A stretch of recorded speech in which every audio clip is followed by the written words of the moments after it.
என்னாச்சுக்கா ஏன் இப்படி கத்துறீங்க? மணி என்ன சின்ன பொண்ணு? மணி ஒரு 8 இருக்குங்க. 8 மணி ஆச்சா? ஐயோ வேமா வா சாப்பிடணும். என்னாச்சுக்கா ஏன் இப்படி அவசரப்படுத்துறீங்க? அதெல்லாம் உனக்கு சொன்னா புரியாது உஷா. வீட்டுக்கு போய் நிறைய வேலை கிடக்கு. நாளைக்கு காலையில எந்திரிச்சு நிறைய வேலை பண்ணணும். வா போகலாம் சீக்கிரமா. சின்ன பொண்ணு வீட்டுக்கு போய் நைட் டிஃபன் பண்ணலாம் டைமே கிடையாது எனக்கு. சரியா? அதனால போற வழியில ஏதாவது கடையில போய் சாப்பிட்டு போயிடலாம். சரிக்கா வாங்க போலாம்.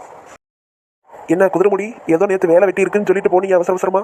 எல்லா வேலையும் முடிஞ்சா? இப்போ நம்ம காலையில வேலை இருக்குன்னு சொன்னீங்க. ஆமா சின்ன பொண்ணு, இப்பதான் நான் என்னோட பிளான் ஷெட்யூல் எல்லாத்தையும் மாத்திருக்கேன். என்ன பிளானு?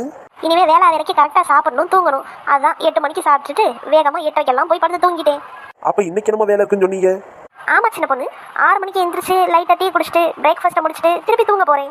என்ன சொல்றீங்க? அப்ப இதுக்கு தான் என்னையும் உஷாவையும் அவசர அவசரமா கூட்டிட்டு வந்தீங்களா? ஆமா சின்ன பொண்ணு. ஏன் உஷா தூக்கடி இந்த பொம்பளைய. நீங்கெல்லாம் எதுக்கு பூமிக்கு பாரமா? வட இந்தியா பக்கம் எங்கேயாவது போய் தொலைங்க.